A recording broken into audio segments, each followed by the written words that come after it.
The crystal chandelier above me scattered light like shattered diamonds across the polished marble floor. I moved through the crowd with practiced invisibility, my black server's uniform blending into the shadows between clusters of wealthy art collectors. The tray in my hands felt heavier with each passing hour, my fingers aching from maintaining the perfect balance of champagne flutes that cost more than my weekly rent. This wasn't my usual world. I was a substitute, called in last minute when one of the regular servers at the Beaumont Gallery had called in sick. The pay was good, triple my normal rate, which was the only reason I'd agreed to work this charity art auction. That, and the desperate need to make next month's rent after my hours had been cut at the cafe. The gallery hummed with the low murmur of conversation, punctuated by the occasional burst of laughter from groups admiring abstract paintings I couldn't begin to understand. Women in designer gowns glided past me, their perfume a nauseating mixture of florals and musk. Men in tailored suits gestured animatedly with hands adorned with watches that probably cost more than my car. I was invisible here, which was exactly how I preferred it. After 8 months of looking over my shoulder, of changing my phone number twice, of taking different routes home from work, invisibility had become my greatest asset. Miss, another round for table 7. Marco, the floor manager, appeared at my elbow. His voice clipped with the professional irritation that seemed permanently etched into his features. His eyes flickered over my shoulder, scanning the room with the vigilance of someone who knew exactly how much money was flowing through this space. I nodded, already turning toward the service station. My lower back ached, a dull throb that radiated down to my ankles. 4 hours into this shift, and I still had 3 more to go. The heels they'd required us to wear were a size too small, pinching my toes with each step. As I wove through the crowd, I caught fragments of conversation, art terminology I didn't understand, names of painters I'd never heard of, casual mentions of 6-figure purchases delivered with the same tone someone might use to discuss buying groceries. I was refilling my tray when I saw him. Trent. The champagne bottle in my hand suddenly felt like it weighed 1,000 pounds. My vision tunneled, the edges of the room blurring as my ex-boyfriend's familiar profile came into sharp focus across the gallery. He was laughing, his hand resting possessively on the arm of a woman in a red dress. The same laugh I'd once found charming now sent ice through my veins. 8 months. 8 months since I'd changed my locks, since I'd filed the restraining order that he'd violated 3 times before the police finally took me seriously. 8 months of blocked numbers, of him showing up at my workplace until I quit, of finding him parked outside my apartment at 2 a.m. And now, he was here. My hands trembled as I set down the champagne bottle. Marco would notice if I abandoned my post, but every instinct screamed at me to run.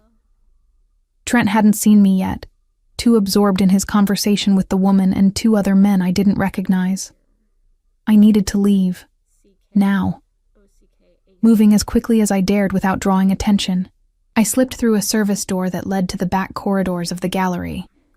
The sounds of the auction faded, replaced by the harsh fluorescent lighting and bare concrete walls of the service area. My breathing came in short gasps, panic clawing at my throat. I couldn't let him see me. If Trent knew where I worked, even temporarily, he would find a way to make my life hell again. The restraining order was just paper. It had never actually stopped him before.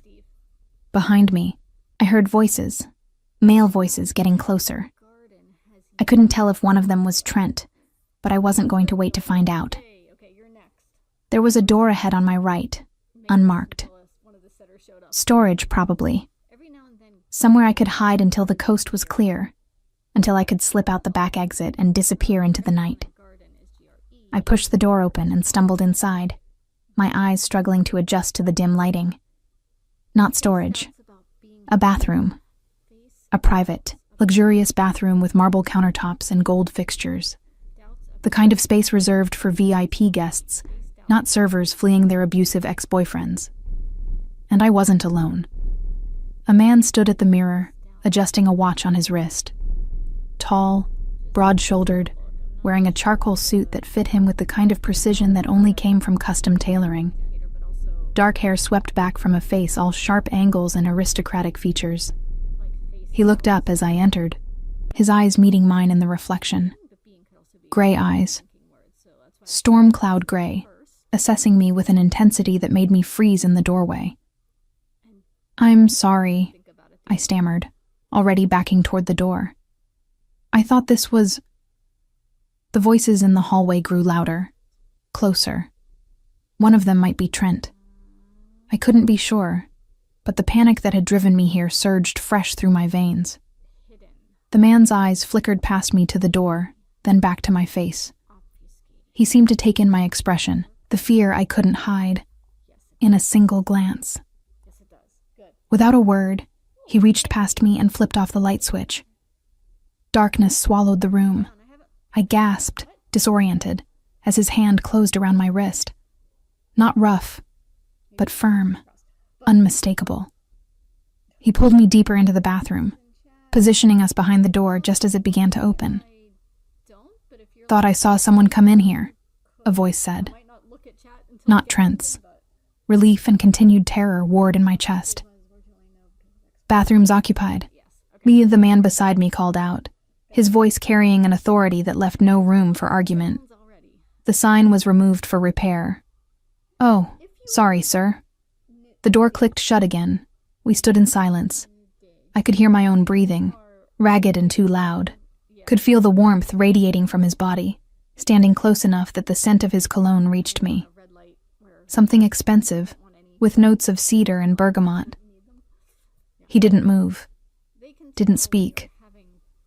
Just stood there in the darkness, his hand still loosely circling my wrist, as if waiting for confirmation that I was safe. "They're gone," I whispered finally. He released me immediately, stepping back. A moment later, soft light filled the room as he turned on a small lamp above the mirror, rather than the harsh overhead fluorescent. In the gentler lighting, I got my first clear look at him. Mid-30s, maybe. That aristocratic face I'd glimpsed earlier was even more striking up close.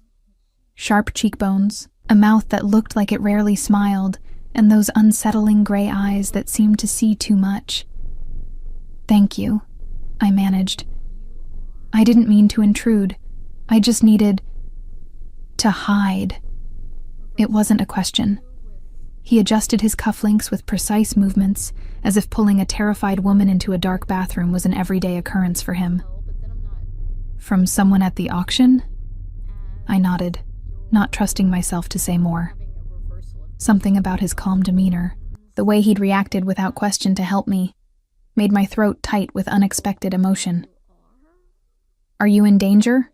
he asked, his voice quiet but carrying an edge I couldn't quite identify. "Not immediate danger," I said. "Just someone I used to know, someone I'd rather avoid." He studied me for a long moment, and I had the unsettling feeling that he was cataloging every detail. The cheap fabric of my uniform, the ill-fitting heels, the way I was trying very hard not to fall apart. "You're one of the servers," he observed. "Temporary," I clarified quickly. "Just for tonight. I don't usually work events like this." Something that might have been amusement flickered in his eyes. "That's apparent." The words should have stung, but his tone held no judgment, just statement of fact. "I should go," I said, moving toward the door. "Thank you again for—" Wait. The single word stopped me. "Give it a few more minutes. Let whoever you're avoiding get settled elsewhere in the gallery." It was sound advice. I nodded, retreating to lean against the far wall, as far from him as the small bathroom allowed. He returned to the mirror, making minute adjustments to his appearance that already looked flawless. I watched him in silence, trying not to stare but unable to look away completely. There was something mesmerizing about his movements, the careful precision of each gesture. "Cillian," he said suddenly, meeting my eyes in the mirror. "My name is Cillian Ashford." The name meant nothing to me, though from his tone, I suspected it should have. Seraphine, I replied. Seraphine Winters. He turned to face me fully, leaning against the counter with his arms crossed. The posture should have been casual, but on him it looked calculated. Every movement seemed deliberate, controlled. And who are you hiding from, Seraphine Winters? Just someone from my past, I said, keeping my voice neutral. It's complicated. Most worthwhile things are. He tilted his head slightly, studying me with that unnerving intensity again. This person, do they pose an actual threat to you? I hesitated. Trent's threats had always been subtle, couched in concern and love. But the reality of his obsession had been terrifying enough to send me into hiding for 8 months. He used to, I admitted quietly. I have a restraining order, but he doesn't always respect it. Cillian's expression didn't change, but something cold flickered through his eyes. I see.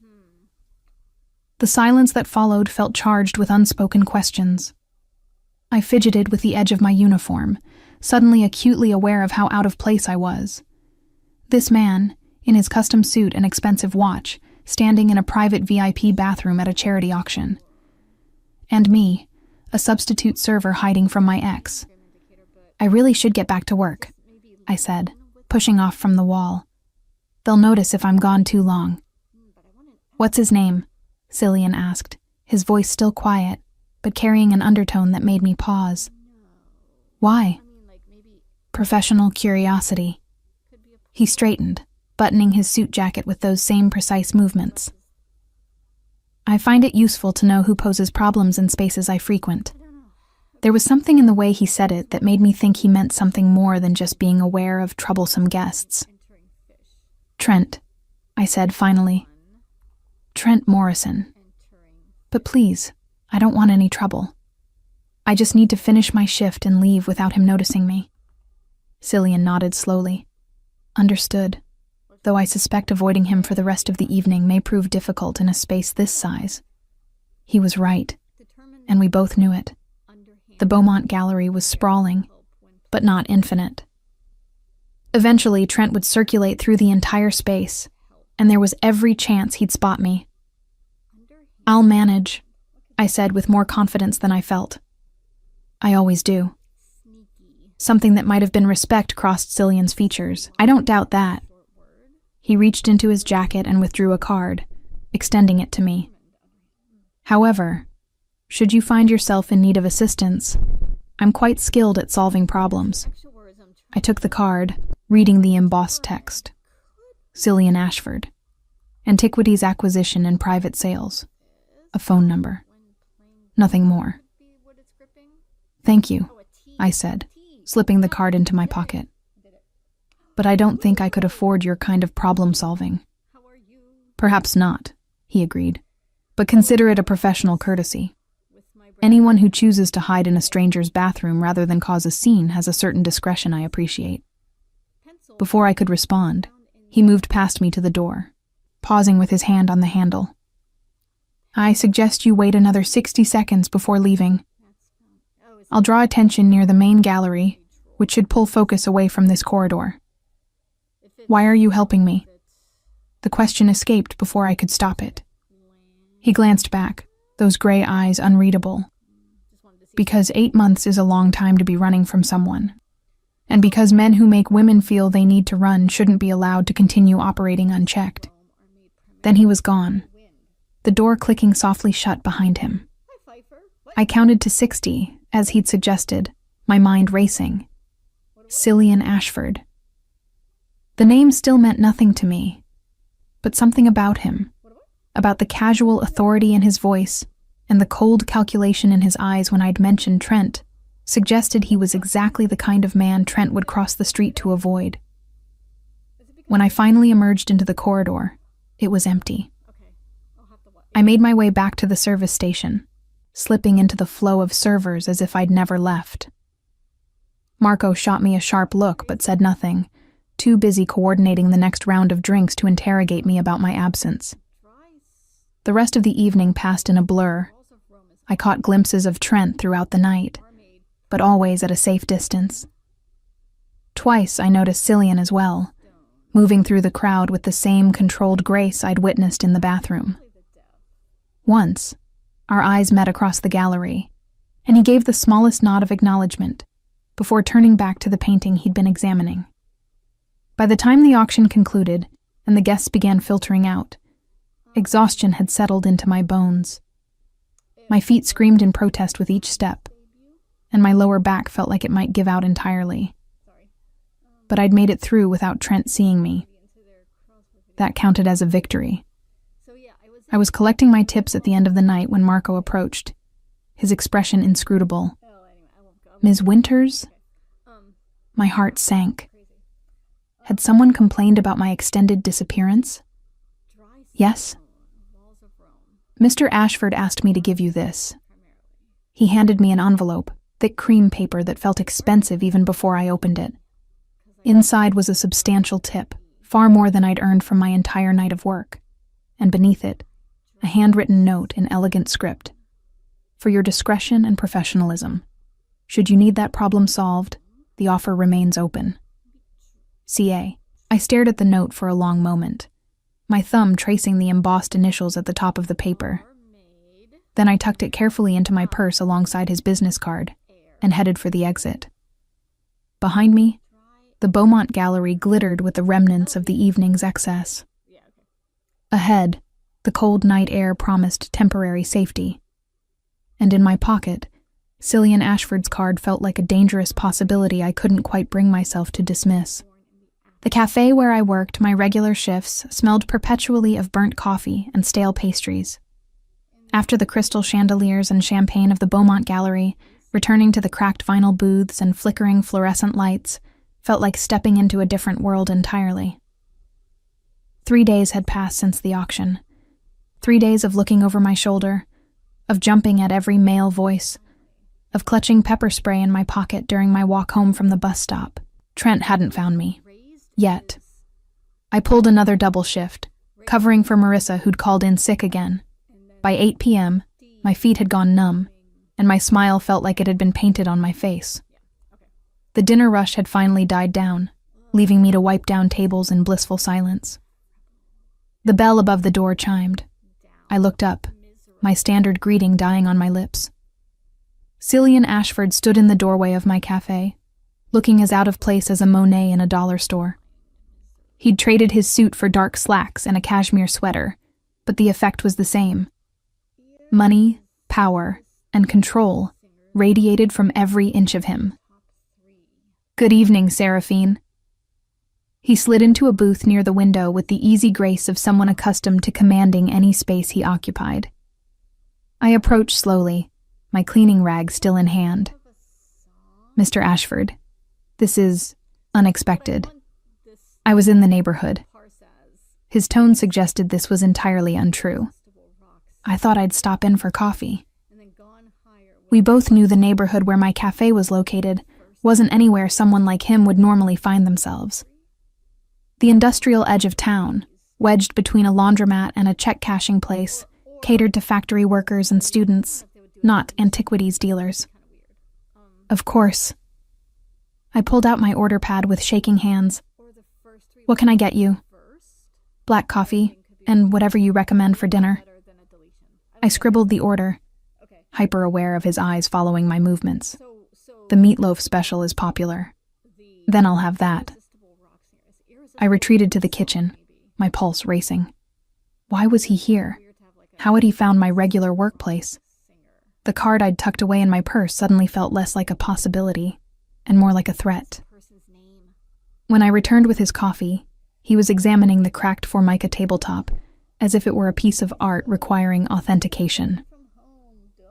Your establishment has character, he observed, accepting the mug I set before him. That's one word for it.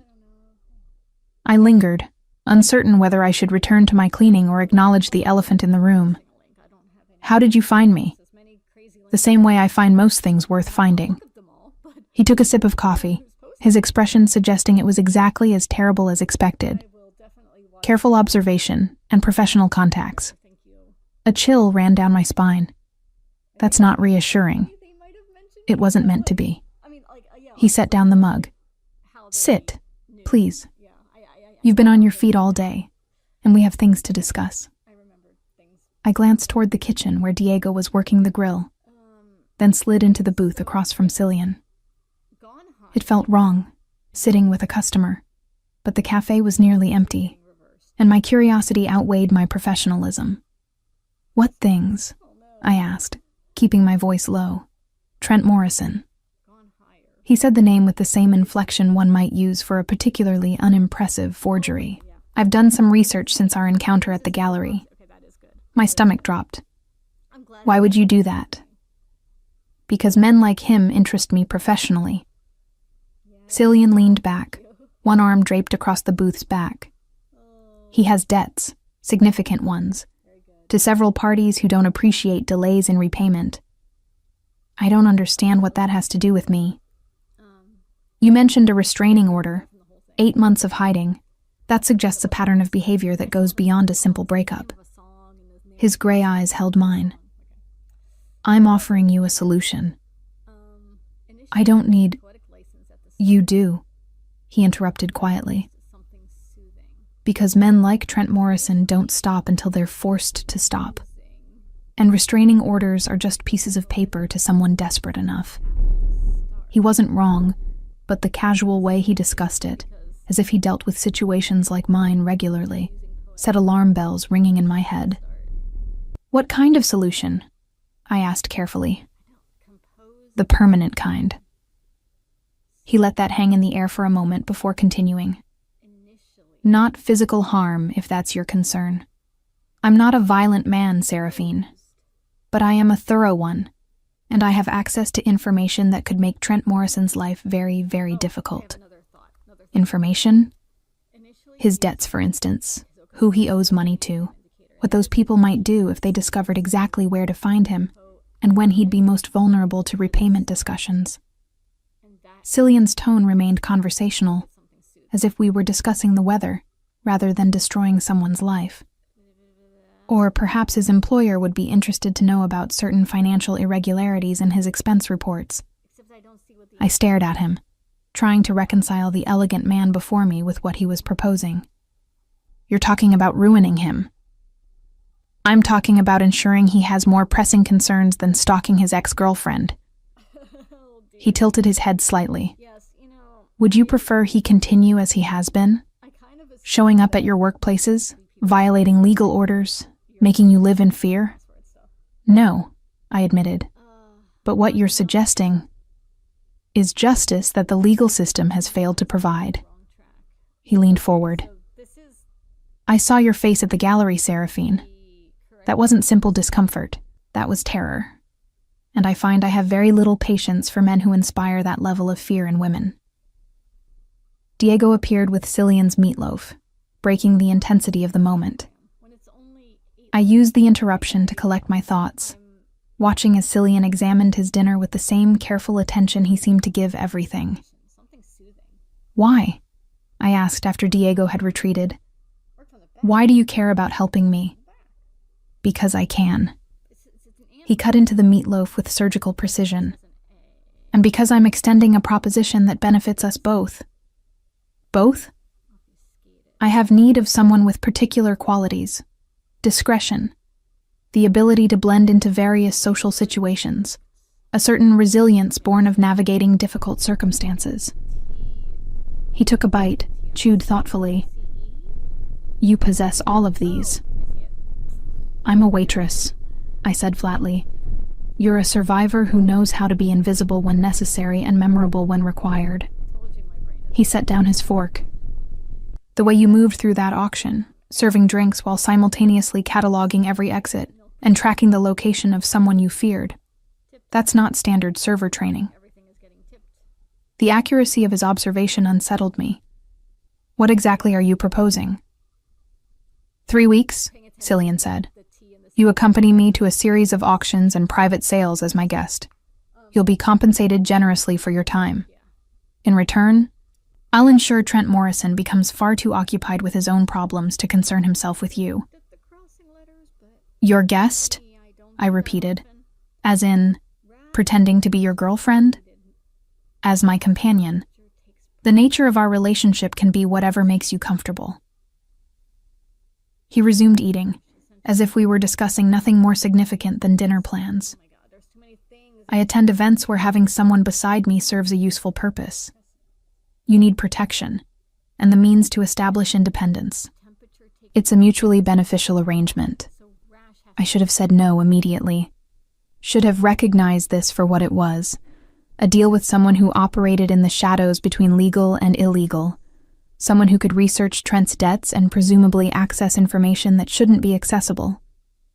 But the thought of 3 more months, 3 more years of looking over my shoulder, of changing jobs every time Trent tracked me down, of living in constant fear, made me hesitate. What kind of events? I asked. Auctions primarily. Some private viewings and sales. Nothing dangerous, though I won't pretend the circles I move in are entirely wholesome. He met my eyes. I deal in antiquities, Seraphine. Sometimes those antiquities have complicated provenance. Sometimes the people who desire them have complicated pasts. But you would never be at physical risk. 3 weeks of pretending to be your companion, and you make Trent disappear from my life. That's the deal? In essence, yes. He pushed his plate aside, the meatloaf only half eaten. I'll also provide appropriate clothing for the events, cover all expenses, and ensure your current employers won't penalize you for the time away. How would you do that? The same way I do most things.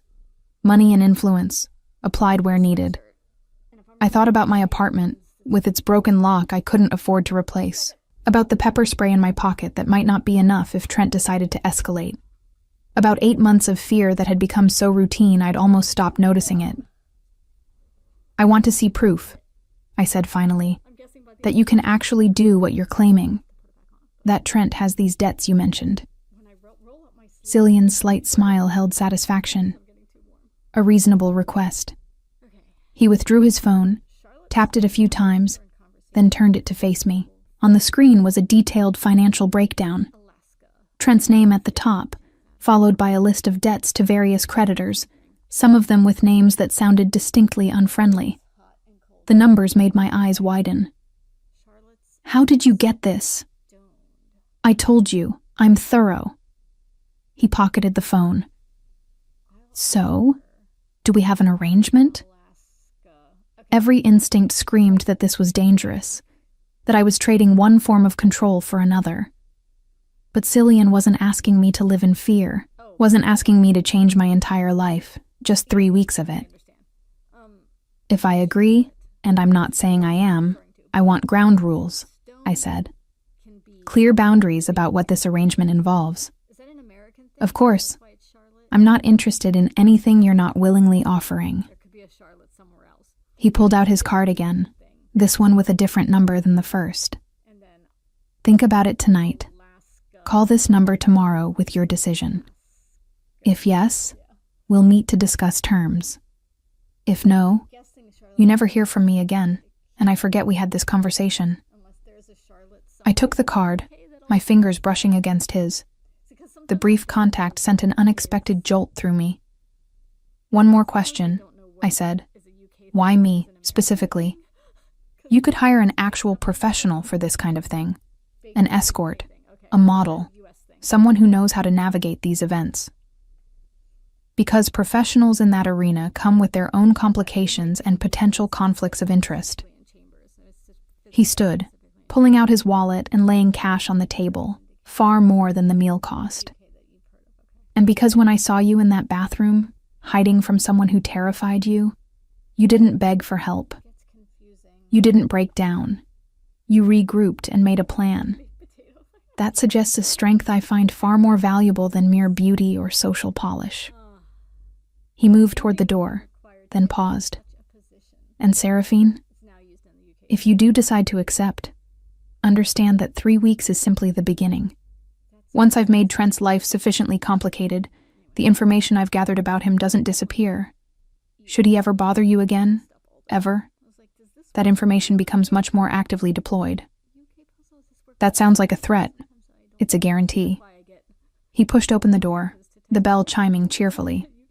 Sleep well. Tomorrow you'll make a choice that changes everything. Then he was gone, leaving me alone with his half-eaten meatloaf, a generous tip, and a business card that felt like it weighed more than it should. Diego emerged from the kitchen. Who was that guy? He looked important.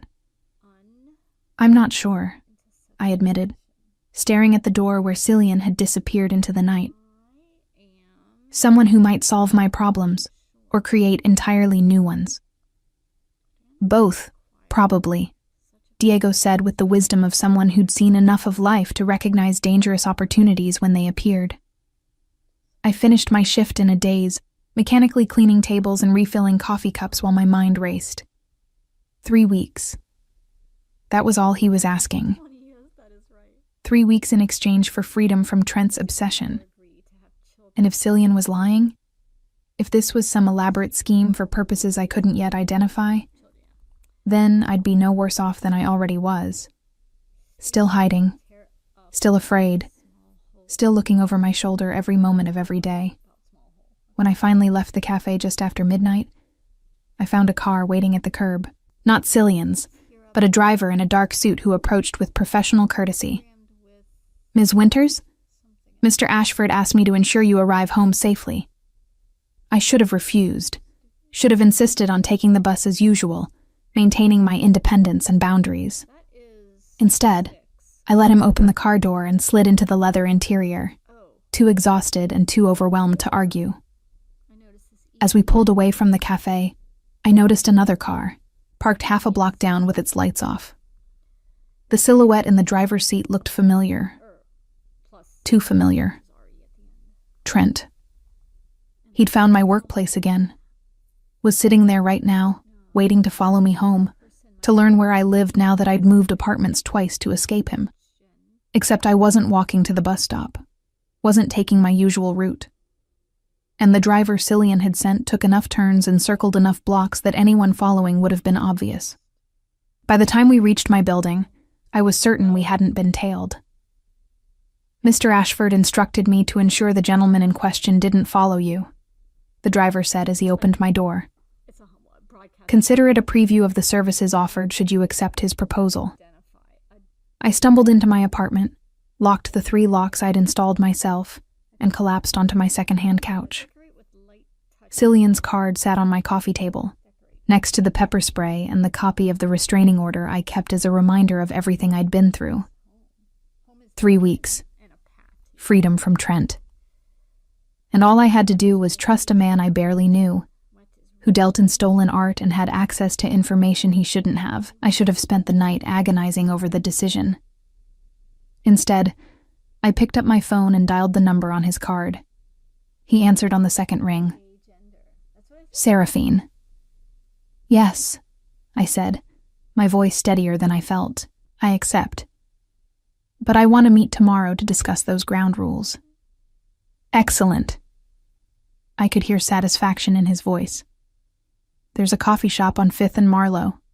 10 a.m.? I'll be there. One more thing, he said. Pack a bag, enough for 3 weeks.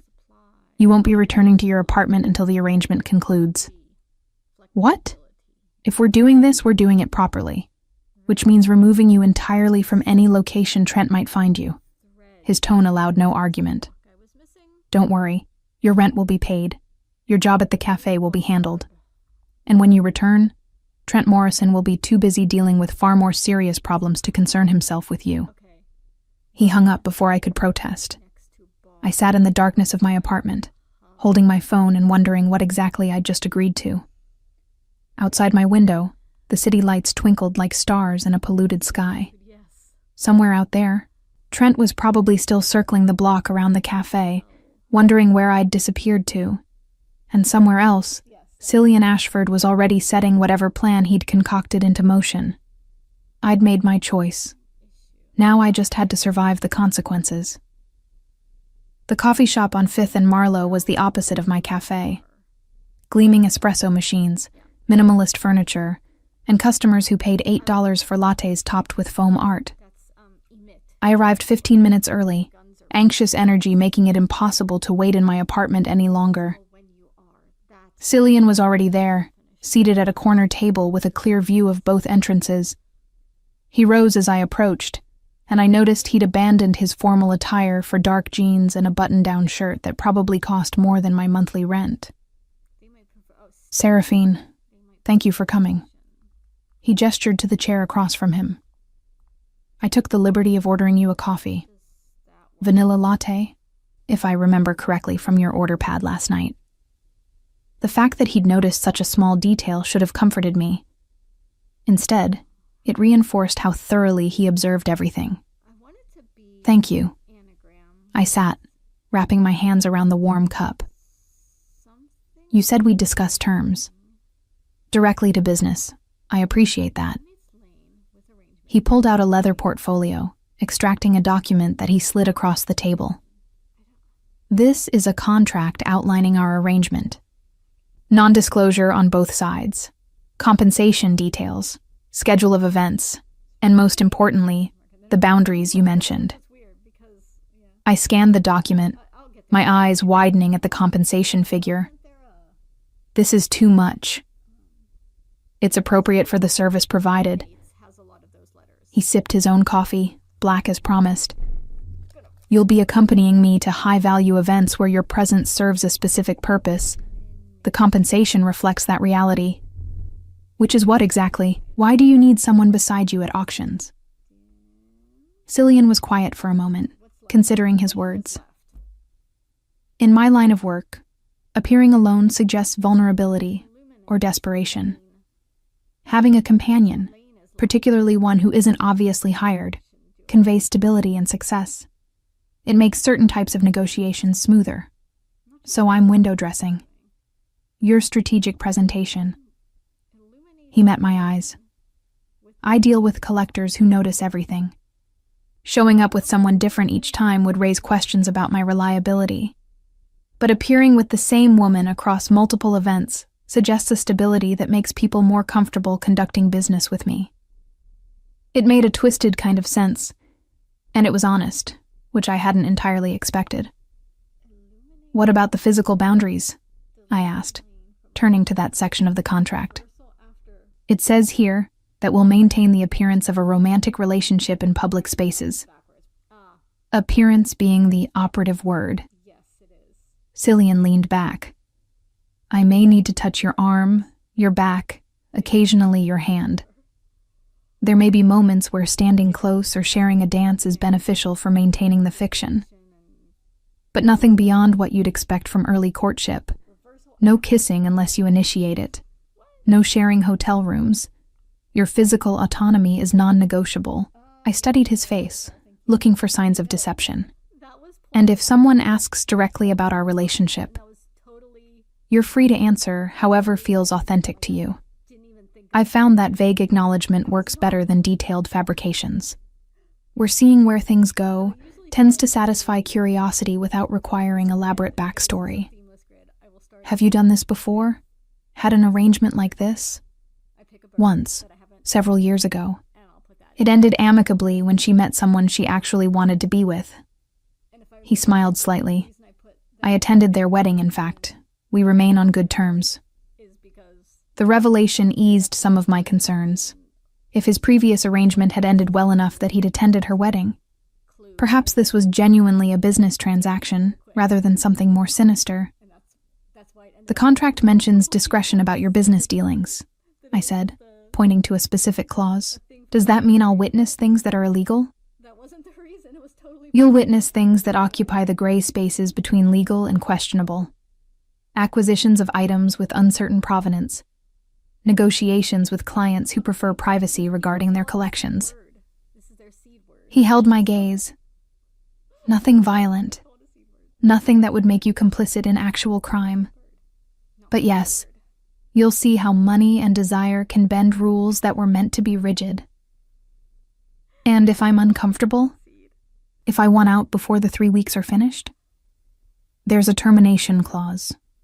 2 weeks' notice, compensation paid through the date of termination, and all arrangements regarding Trent remain in effect regardless." He tapped the relevant section. I'm not interested in keeping you trapped, Seraphine. This only works if you're participating willingly. I read through the entire contract twice, looking for hidden catches or manipulative language. It was surprisingly straightforward. The compensation was broken down clearly. Weekly payments into an account of my choosing. Expenses covered included clothing, travel, and lodging. The confidentiality clause applied equally to both parties. What about afterward? I asked. When the 3 weeks are over, what happens between us? That depends entirely on you. Cillian's expression remained neutral. If you prefer to never see me again, that's respected. If you find the arrangement beneficial and wish to continue occasionally, we can discuss ongoing terms, or we simply part ways as cordial acquaintances. And Trent, you promised to make him disappear from my life. He will. Cillian's tone hardened slightly. I've already begun. The creditors I mentioned have been made aware of his current location and routine. His employer received an anonymous tip about irregularities that will require extensive investigation. Within a week, Trent Morrison will be too busy trying to save his career and avoid debt collectors to worry about tracking down his ex-girlfriend. You work fast. I told you, I'm thorough. He pulled out a phone, different from the one he'd used at the cafe. This is for you, encrypted, untraceable. My number is programmed in, along with a security service that monitors for any sign of Trent approaching your location. If he somehow finds you during the 3 weeks, they'll intervene before he can reach you. I took the phone, the weight of it substantial in my palm. You've thought of everything. It's what I do. He gestured to the contract. So? Do we have an agreement? I should have asked for more time. Should have had a lawyer review the document, though I couldn't afford one, and we both knew it. Should have been more cautious about binding myself to a man whose business operated in those gray spaces he'd mentioned.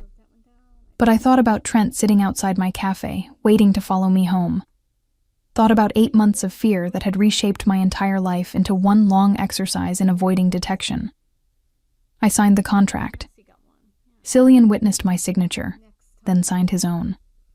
He slid one copy across to me and tucked the other into his portfolio.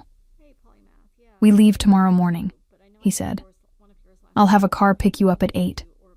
Our first event is in Boston, a private auction at a collector's estate. Tomorrow? I hadn't expected it to move this quickly. Is that a problem? I need to arrange things with my apartment, with Diego at the cafe. Already handled. Your rent is paid for the next 6 months. Diego received a call this morning from someone claiming to be your cousin, explaining you'd be away for a family matter.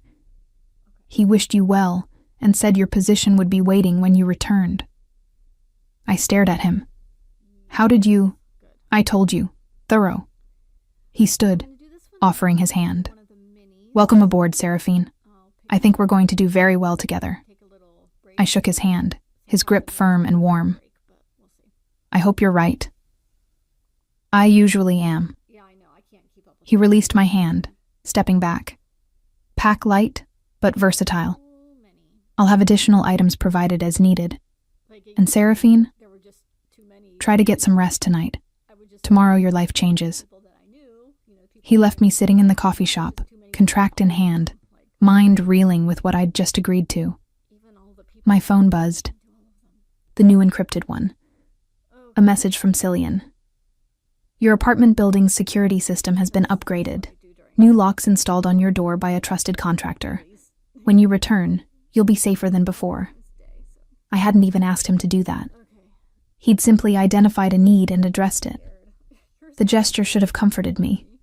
Instead, it highlighted exactly how much power I'd just handed to someone I barely knew. But as I left the coffee shop and caught sight of a familiar figure across the street, Trent, watching from a distance like he'd been tracking me all morning, I felt a surge of defiance. Let him watch. Let him try to follow. Starting tomorrow, I'd be somewhere he couldn't find me, protected by someone far more dangerous than Trent could ever hope to be. I smiled at Trent, just enough for him to see. Then I turned and walked away, heading not toward my apartment but toward the shopping district, where I'd use some of my signing bonus to buy clothes appropriate for mingling with people who bought art worth more than I'd earn in a lifetime. Behind me, I felt Trent's confusion, his frustration at my sudden confidence. Good. Let him wonder what had changed. By the time he figured it out, if he ever did, I'd be long gone and thoroughly protected. And when I returned, if Cillian kept his promises, Trent Morrison would be nothing more than an unpleasant memory I'd finally left behind. The car that picked me up wasn't Cillian's. It was a sleek black sedan with a driver named Marcus, who handled my single suitcase with the reverence usually reserved for valuable artifacts. The interior smelled of leather and subtle cologne, expensive and masculine without being overwhelming. "Mr. Ashford is handling last-minute arrangements," Marcus explained as we pulled into traffic. "He'll meet you at the airport." Private airport, I discovered an hour later. Not the sprawling commercial terminals I was used to, but a discreet facility where small jets came and went like taxis. Cillian waited on the tarmac beside a gleaming aircraft, looking every inch the powerful businessman in a charcoal suit. "Seraphine." He greeted me with a slight smile. "Ready for your first adventure?" "As ready as I can be for something completely outside my experience," I admitted. He guided me up the stairs into the jet. The interior was exactly what I expected from a man like him. Cream leather seats, polished wood accents, and enough space that it didn't feel cramped despite its size. "We'll be in Boston in under 2 hours," Cillian said, settling into the seat across from mine. "I thought we could use the flight to go over what to expect tonight." I buckled in as the engines powered up, trying to appear calm even as my heart raced. "I'm listening." "The auction is being held at the Whitmore estate. Cornelius Whitmore was a collector of medieval manuscripts and Renaissance paintings. He died 3 months ago, and his children are liquidating his collection." Cillian pulled out his tablet, showing me images of various artworks. "I'm interested in a particular illuminated manuscript. 15th century, possibly stolen from a monastery during the Napoleonic Wars." "Possibly stolen?" I raised an eyebrow. "The provenance is murky, which is why it will sell for less than its actual value. Those who care about legal paperwork will avoid it. Those who appreciate the work itself will see an opportunity." He swiped to another image. "The woman who will be our primary competition is Miranda Castellane. French, ruthless, and unforgiving of anyone who outbids her. Should I be worried about her?" "Only if you can't handle aggressive glaring and possibly a passive-aggressive comment or two." His slight smile suggested he found Miranda's behavior more amusing than threatening. "She's known for trying to intimidate other bidders. Having you beside me will help deflect some of that energy." The plane took off smoothly, the ground falling away beneath us. I watched Boston approach through the window, trying to process how drastically my life had shifted in less than 24 hours. "Tell me about yourself," Cillian said suddenly. "Beyond what I've already learned through observation." "Like what?" "Where you grew up. What made you choose waitressing? Why someone with your intelligence and presence is working jobs that don't challenge either quality." I turned from the window, studying his expression. "Is this for the performance? So you know what to say if people ask?" "Partially." He set aside his tablet. "But also because I'm genuinely curious. You agreed to this arrangement with minimal hesitation once you confirmed I could do what I promised. That suggests either desperation or courage. I'd like to know which. Both, probably." I settled deeper into my seat. "I grew up in a small town upstate. My parents owned a bookstore. Nothing fancy, but it did okay until Amazon made independent bookstores obsolete. They lost everything when I was 17. Where are they now?" "Dead. Car accident 2 years later. The words still hurt, even after 6 years. I inherited their debt and not much else. Dropped out of college to work full-time. Been working ever since." Cillian's expression softened almost imperceptibly. "And Trent?" Met him 4 years ago at a friend's party. He seemed nice, attentive, protective. I laughed bitterly. Turns out the protective thing was actually controlling. But I didn't see it until I tried to leave. By then, he'd isolated me from most of my friends and made himself the center of my world. How long were you together before you recognized the problem? 2 years. Another year trying to leave. 8 months hiding from him after I finally succeeded. I met Cillian's eyes. So yes, desperation and courage. Desperate to finally be free. Courageous enough to accept help from a dangerous stranger to achieve it. I'm not that dangerous, he said mildly. You found Trent's financial records in less than 3 days. You've arranged for his creditors to find him. You have access to encrypted phones and private jets. I gestured around the cabin. You're absolutely dangerous. You're just dangerous in service of helping me, which makes you less terrifying than the alternative. He considered this. Fair assessment. For what it's worth, my particular brand of danger is reserved for those who deserve it. You have nothing to fear from me, Seraphine. Unless I break our contract. Even then, the consequences would simply be termination of our arrangement. I don't punish people for changing their minds. He leaned forward slightly. The people I reserve actual danger for are those who prey on the vulnerable, who use power to intimidate and control. Trent Morrison qualifies on all counts. The intensity in his voice suggested personal experience. I wondered what had happened to make him so committed to protecting people from men like Trent. Before I could ask, the pilot announced our descent into Boston. The city spread beneath us, all red brick and historical architecture. We landed at another private facility, where yet another car waited to transport us to our hotel. Not a hotel. The hotel. The kind with doormen in uniforms and lobby chandeliers that probably cost more than my parents' entire bookstore had been worth. We have adjoining suites, Cillian explained as we rode the elevator to the top floor. Separate entrances, shared sitting room between them if you choose to unlock the connecting door. Complete privacy if you prefer. My suite was larger than my apartment. Floor-to-ceiling windows overlooked the city. The bed was massive, covered in linens that felt like clouds. The bathroom had both a soaking tub and a shower with multiple heads. And hanging in the closet was a dress I definitely hadn't packed. For tonight, Cillian's voice came from the connecting door I'd unlocked out of curiosity. He stood in the threshold, respecting the boundary. If you don't like it, there are 3 others to choose from. My assistant consulted with several boutiques to ensure appropriate options. I touched the midnight blue silk, the fabric impossibly soft. It's beautiful. You'll be beautiful in it. He checked his watch. The auction begins at 7. I'll knock at 6:30 to escort you down. He withdrew, leaving me alone with luxury I'd never expected to experience.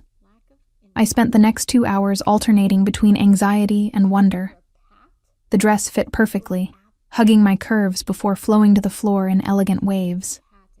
My hair, which I'd struggled with all my life, cooperated for once when I styled it up. The minimal jewelry Cillian had included with the dress was clearly real, the diamonds catching light with every movement. At 6:25, I stood before the mirror, barely recognizing myself. I looked like someone who belonged at auctions where medieval manuscripts sold for 6 figures. Cillian's knock came precisely on time. When I opened the door, I found him staring. You're staring, I said, suddenly self-conscious. You're stunning. He recovered quickly, offering his arm. Shall we? The Whitmore estate was exactly what I expected. Sprawling grounds, neoclassical architecture, and enough security to guard a small nation. We were announced at the entrance, and I felt dozens of eyes turn toward us as we entered the main salon. Cillian's hand rested lightly at the small of my back, a gesture of possession that was surprisingly comforting.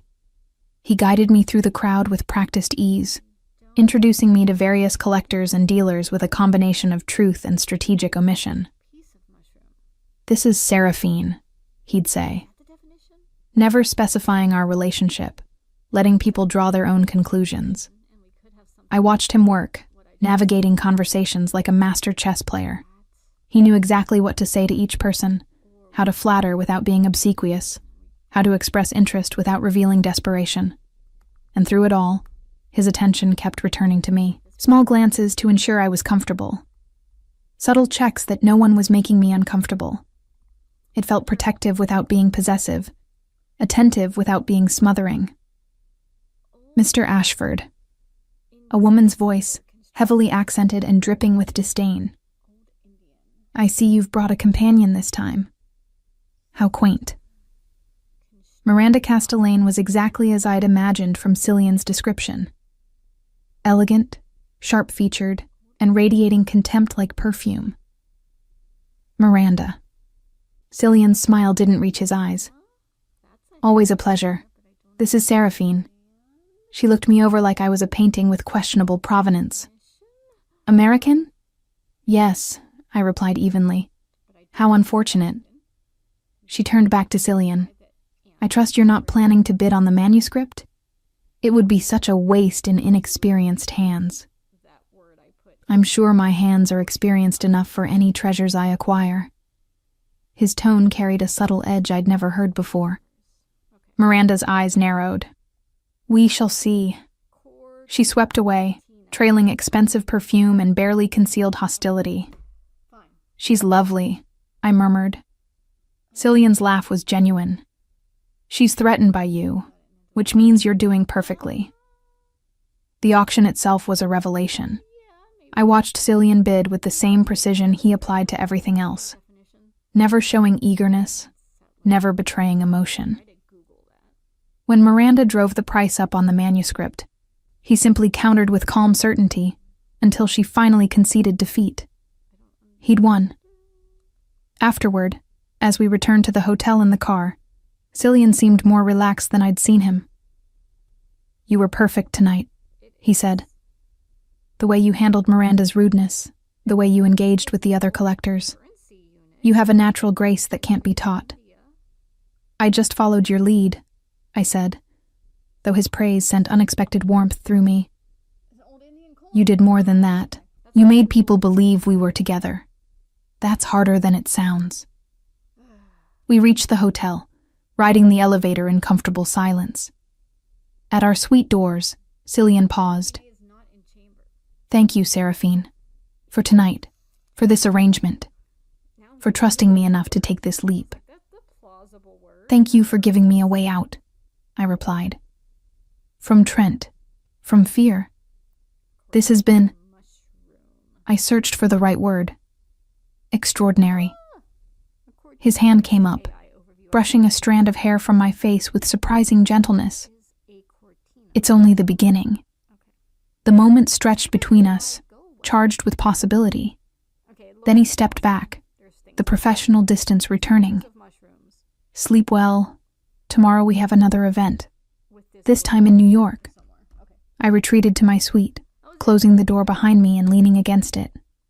My heart raced for reasons that had nothing to do with fear, and everything to do with the way Cillian had looked at me when I'd opened my door earlier.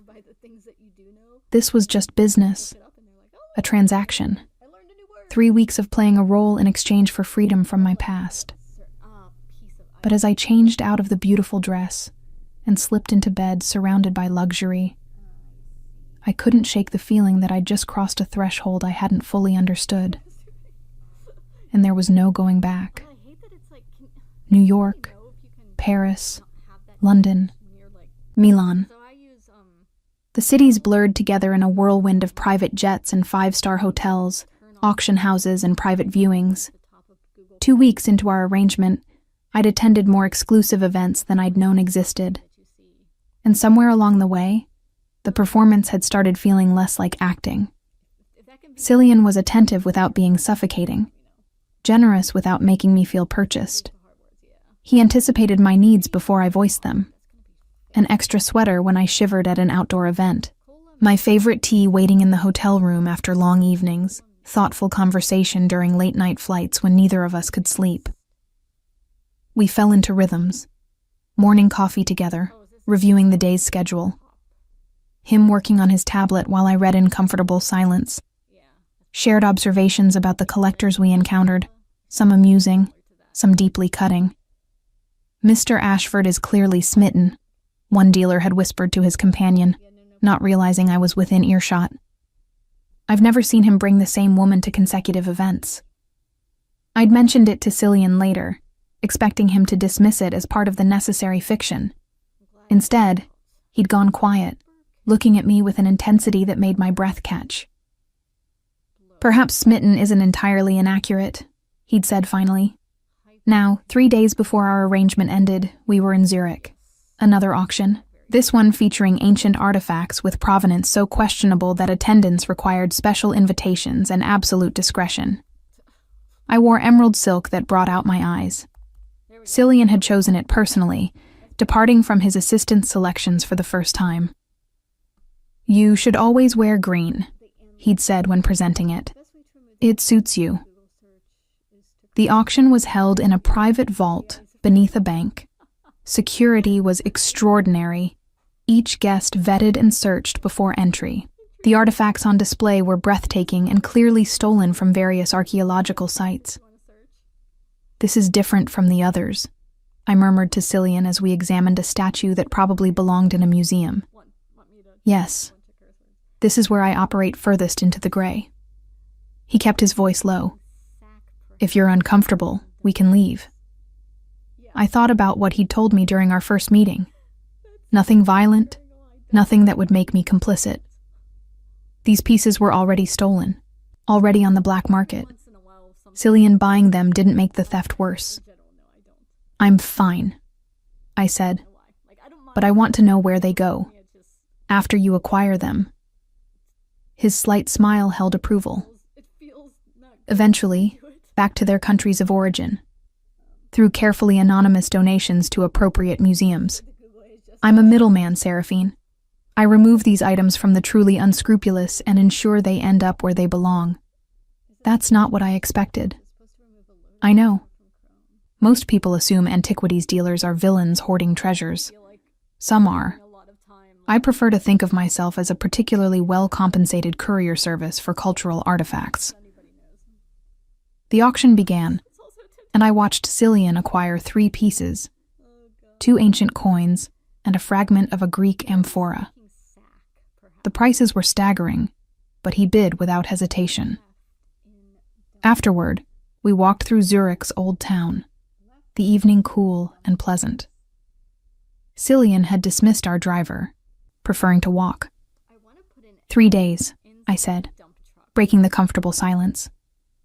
Our arrangement ends in 3 days. It does. His voice was carefully neutral. Have you thought about what comes after? I had. I'd thought about little else for the past week. The original terms were 3 weeks, I said slowly. But you mentioned the possibility of continuing occasionally. What would that look like? However you'd like it to.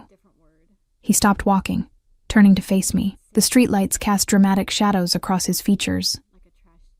I've grown accustomed to your company, Seraphine, more than I anticipated. If you wanted to continue attending events with me, I would welcome that.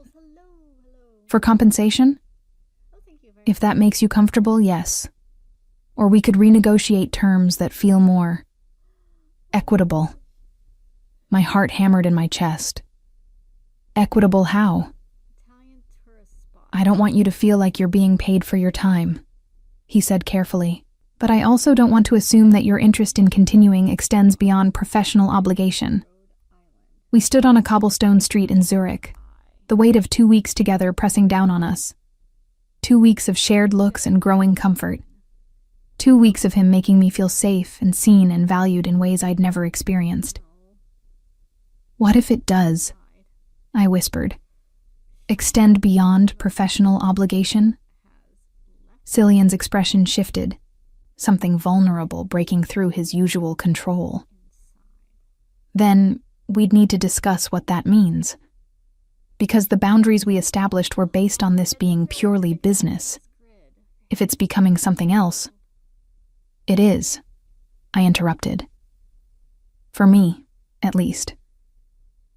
I don't know when it happened exactly, but somewhere between Boston and now, this stopped feeling like acting.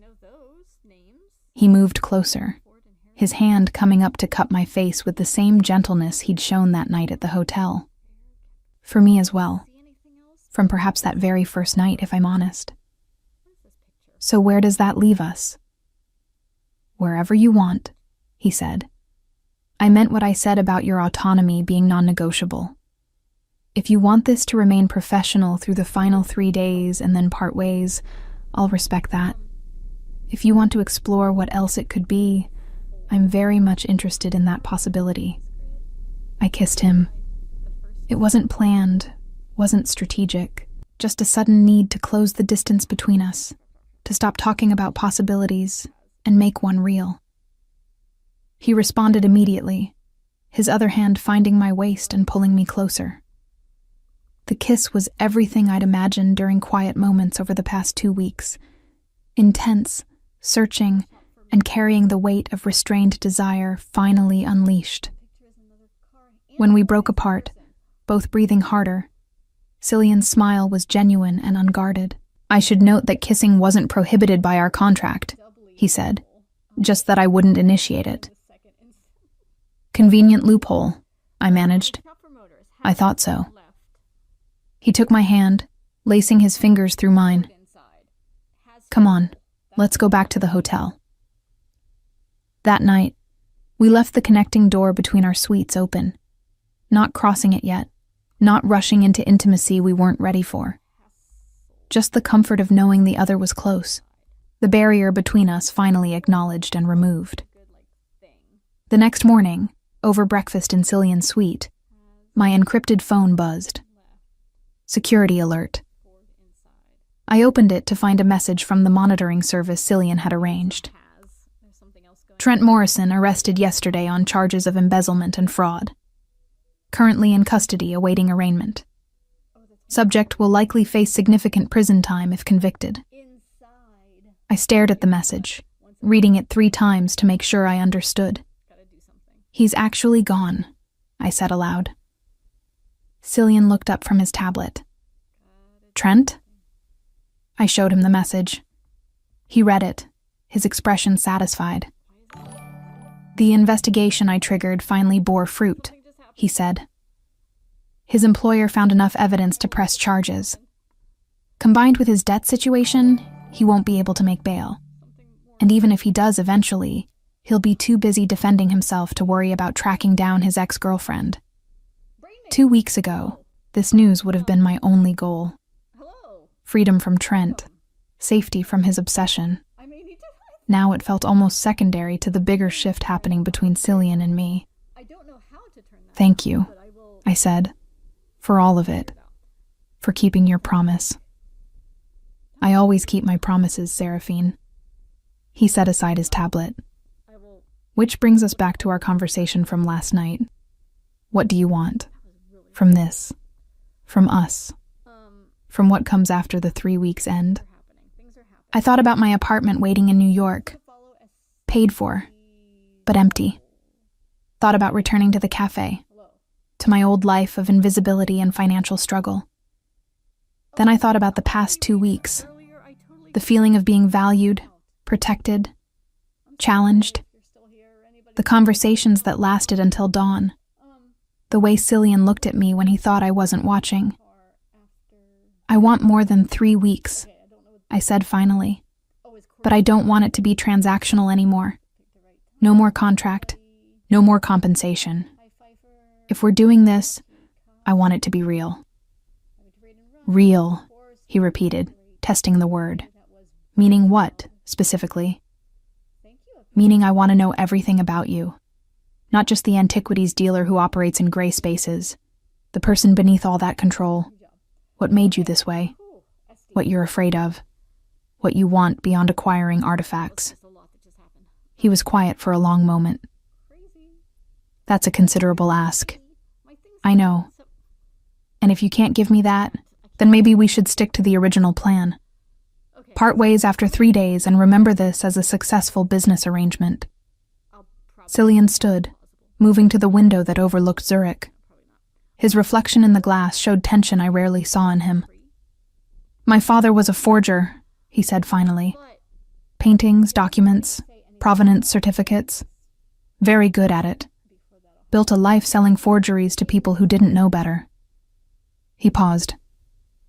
"When I was 16, one of his clients figured it out. Came to our house with associates who weren't inclined toward forgiveness." My breath caught.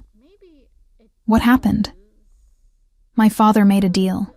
Gave them everything he had, including pieces he'd acquired legitimately. They took it all and still beat him badly enough that he never recovered fully. Died 5 years later from complications."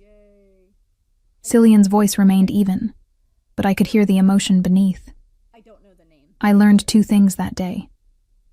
1, that power and violence are currencies some people deal in exclusively. 2, that having leverage, having information and resources, is the only real protection. "So you became this," I said softly. "Someone who always has leverage." "Yes, and I've used it mostly for good, or what I consider good. Returning stolen artifacts to where they belong. Making life difficult for people who deserve difficulty." He turned from the window. "But I've also kept people at arm's length. Maintained control always. Let very few people close enough to actually know me." "Why?" "Because closeness is vulnerability, and vulnerability can be exploited." I crossed to him, taking his hands in mine. "I'm not going to exploit you, Cillian." "I know." He squeezed my hands, which is terrifying in its own way. Because if I let you in, really in, I'm choosing vulnerability deliberately. Choosing to give someone power over me that I've spent 20 years ensuring no one has.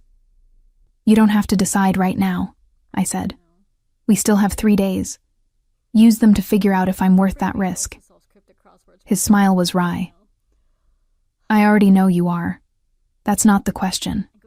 The question is whether I'm brave enough to act on that knowledge."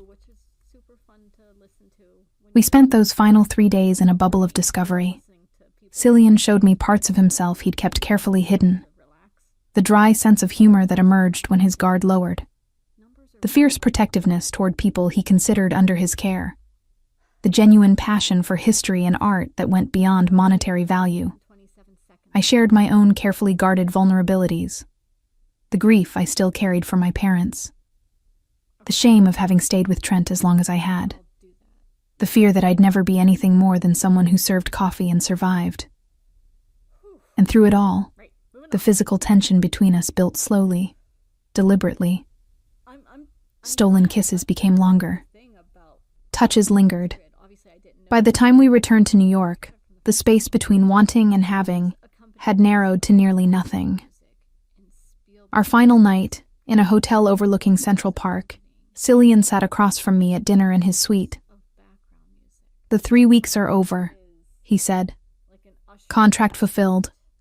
You're free to walk away, return to your life, and remember this as an interesting interlude.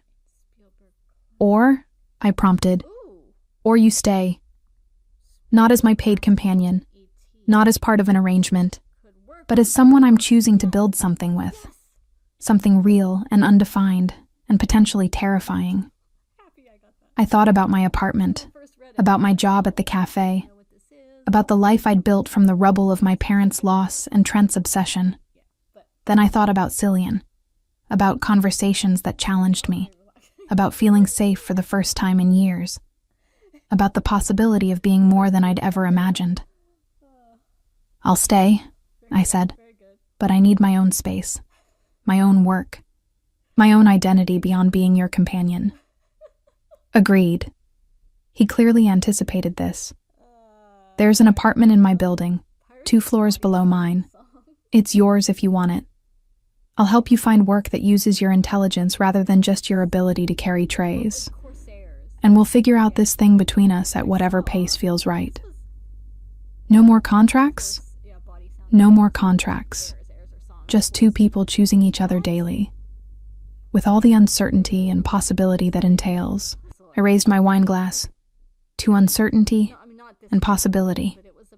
He clinked his glass against mine, and to choosing vulnerability deliberately.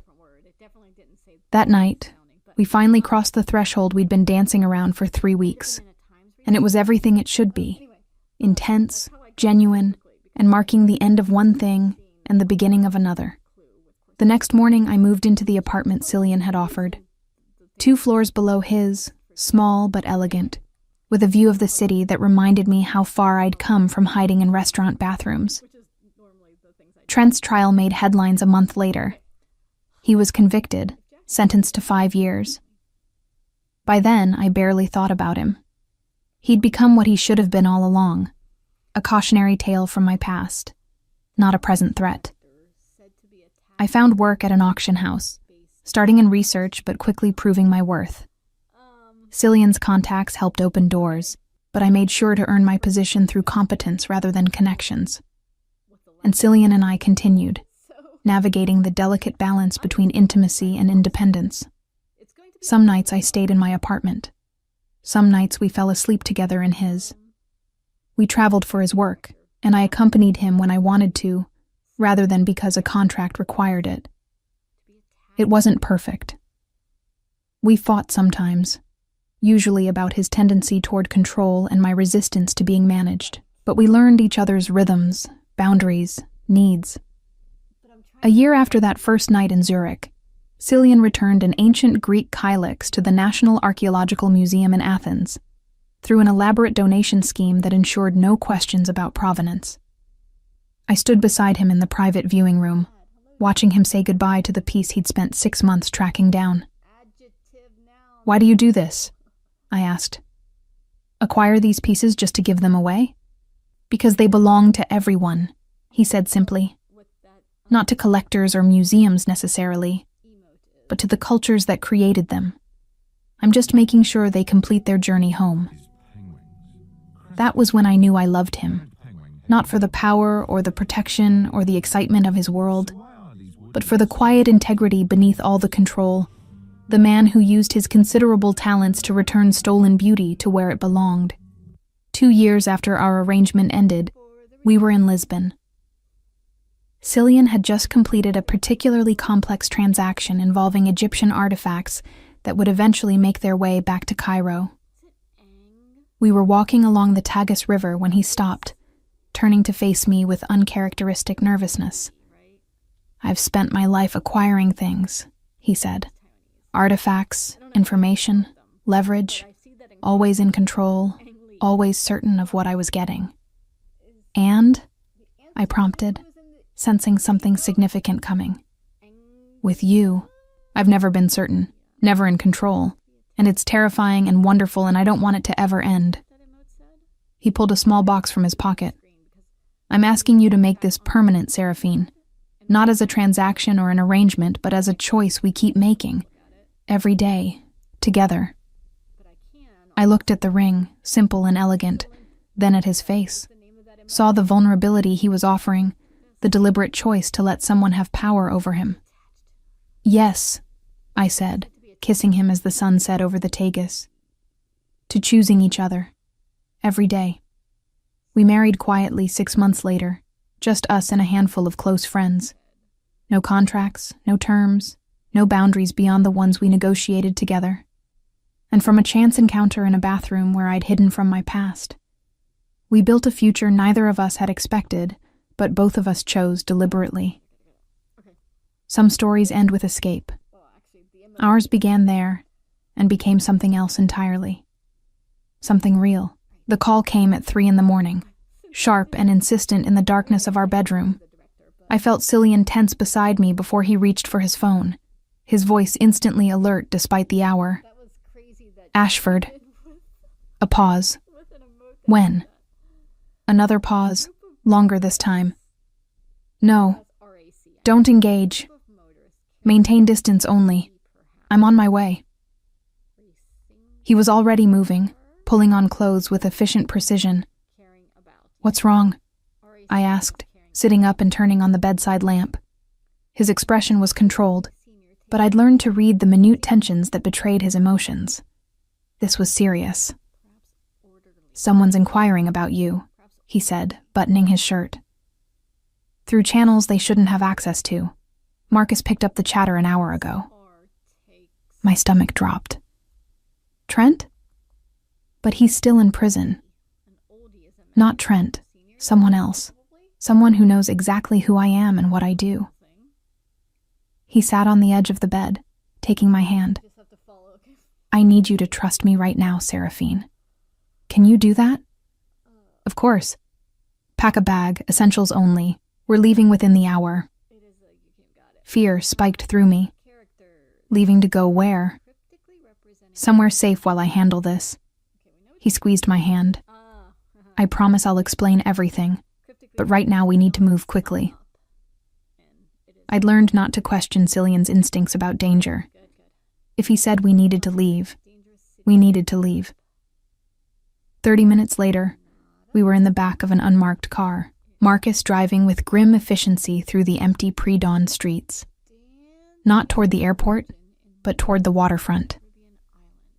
There's a boat waiting, Cillian explained, his arm around my shoulders. It will take us to a private location where no one can find us without considerable effort. Who's looking for me? A collector I outbid 3 months ago on a piece he'd wanted for years. Damien Volkov. The name carried weight the way certain names did in Cillian's world. He's Russian mob, with connections throughout Eastern Europe. Not someone who handles losing well. Why would he be asking about me? Cillian's jaw tightened. Because he's figured out that the most efficient way to hurt me is through you. And unlike Trent, Volkov has resources that match mine.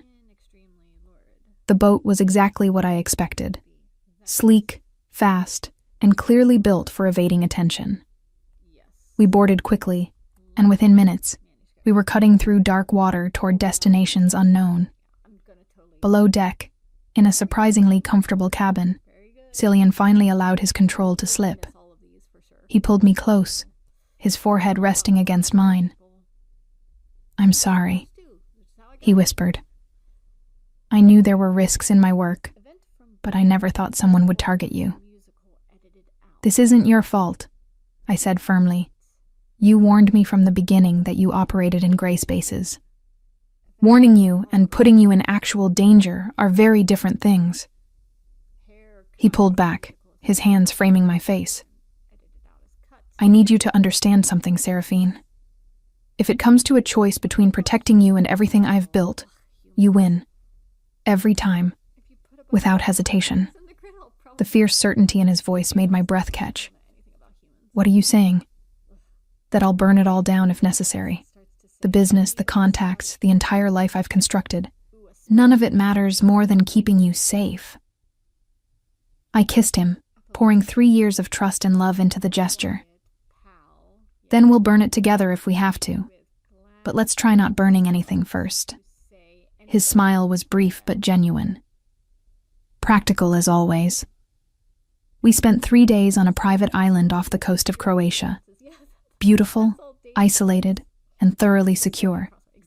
Cillian worked his phone and laptop constantly, coordinating with contacts I'd never heard him mention, building a response to whatever threat Volkov represented. On the 4th day, he emerged from a marathon video call, looking exhausted, but satisfied. It's handled, he announced. How? Volkov was operating under a misunderstanding about my relationship with certain officials in St. Petersburg. Once that misunderstanding was corrected, along with evidence that pursuing you would bring attention he doesn't want, he agreed to back off. Cillian collapsed onto the couch beside me. We also came to an arrangement regarding a Fabergé egg he's been seeking. Call it a peace offering that costs me nothing but satisfies his ego. So it's over? This immediate threat, yes, but it highlighted a problem I've been avoiding.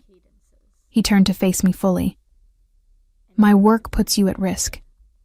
As long as I'm dealing in antiquities with questionable provenance, as long as I'm navigating between legal and not legal, there will be people like Volkov who see you as leverage. So what are you proposing? That we disappear. The words were quiet, but deliberate. Completely. Leave this world behind, liquidate the business, and build something new somewhere no one will find us. I stared at him, trying to process what he was suggesting. You're willing to give up everything you've spent 20 years building? For you? Without question. He took my hand. I've been thinking about it since we married. Whether this life, this constant maneuvering and risk is what I actually want, or just what I've always done. The answer becomes clearer every day. And what is the answer? That I want you more than I want any of this. That I want a life where 3 a.m. calls don't send us fleeing to private islands. Where you can exist without fear of being targeted because of who you're married to. I thought about the past 3 years. The excitement of Cillian's world? Yes, but also the constant low-level anxiety. The knowledge that danger lurked just beneath the surface of our beautiful life. Where would we go? I asked. Wherever you want. I have resources hidden in enough places that we could live comfortably anywhere, under new names if necessary, doing work that doesn't attract attention or enemies. You'd really walk away from all of this? I'd walk away from anything for you, Seraphine. He squeezed my hand. The question is whether you're willing to walk away from the life we've built. Because I won't lie. Disappearing means leaving behind friends, connections, everything familiar. I thought about Trent. About 8 months of hiding before Cillian had entered my life. About how that fear had reshaped everything until I barely recognized myself. Then I thought about the past 3 years. How Cillian had helped me rebuild not into who I'd been before Trent, but into someone stronger. Someone capable of making hard choices. Let's do it, I said. Let's disappear. His smile was pure relief. You're sure? I'm sure. On one condition. Name it. We take 6 months to plan it properly. Liquidate the business gradually so it doesn't raise flags. Set up our new identities carefully. And choose our destination together. Deal. He pulled me into his arms. Where should we start looking? Over the next 6 months, we executed the most complex operation of Cillian's career, our own disappearance. He sold off his inventory piece by piece, returning the genuinely stolen items to their countries of origin and placing the legitimately acquired ones with trusted dealers. We researched locations obsessively. Prague, Buenos Aires, Melbourne, Kyoto. Every city evaluated for safety, anonymity, and quality of life. In the end, we chose Lisbon, the city where Cillian had proposed, where we'd always felt a particular peace. Old enough to have character, large enough for anonymity, beautiful enough to make exile feel like choice rather than necessity. Cillian arranged for our new identities through contacts even I didn't fully understand. We became Alexandra and Sofia Tavares, Portuguese citizens with fabricated but thoroughly documented histories. The liquidation of Cillian's business was explained to his contacts as retirement. He was nearly 40, he told them, ready to step back and enjoy life with his wife. Some believed it. Others suspected something more, but Cillian's reputation ensured no one pried too deeply. We sold the New York apartments, transferred funds through multiple accounts to ensure they couldn't be tracked, and systematically severed ties to our old lives. The hardest part was saying goodbye to the few people we were close to. Marcus received a generous severance and a recommendation that would ensure employment anywhere he wanted. The colleagues I'd worked with at the auction house got vague explanations about family matters requiring relocation. On our last night in New York, we stood on the balcony of Cillian's penthouse, soon to be someone else's, looking out at the glittering city. Any regrets? He asked. Only that I didn't meet you sooner, I replied honestly. What about you? None. This world gave me a lot, but it took more than it gave. I'm ready for something different. The next morning, Alexandre and Sofia Tavares boarded a commercial flight to Lisbon.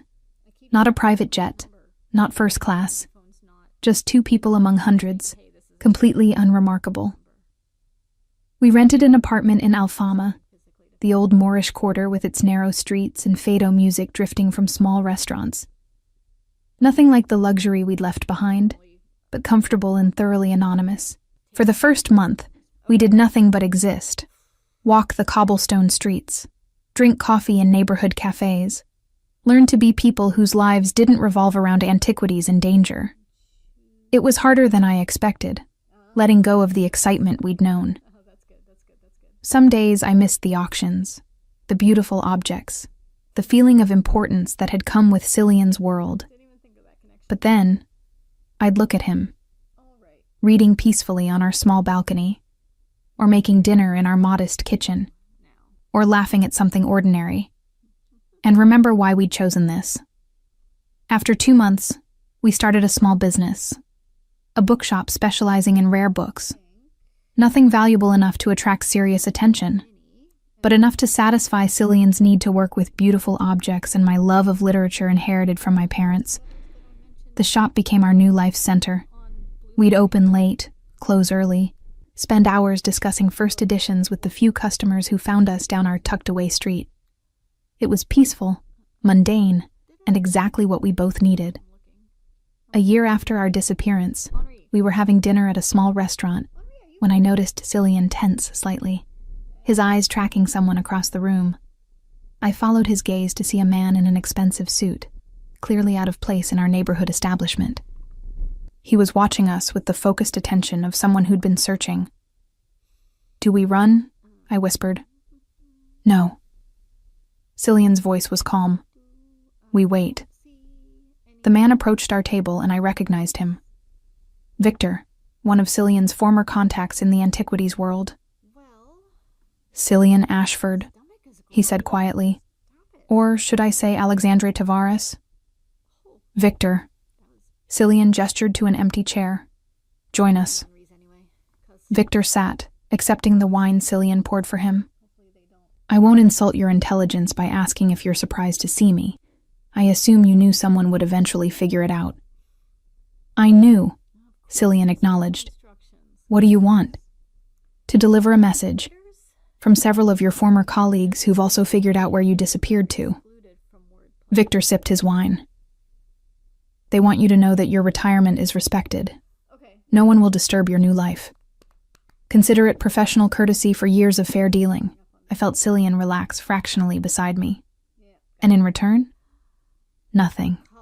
This truly is courtesy." Victor smiled slightly, though I'll admit curiosity. "Why walk away from everything you'd built?"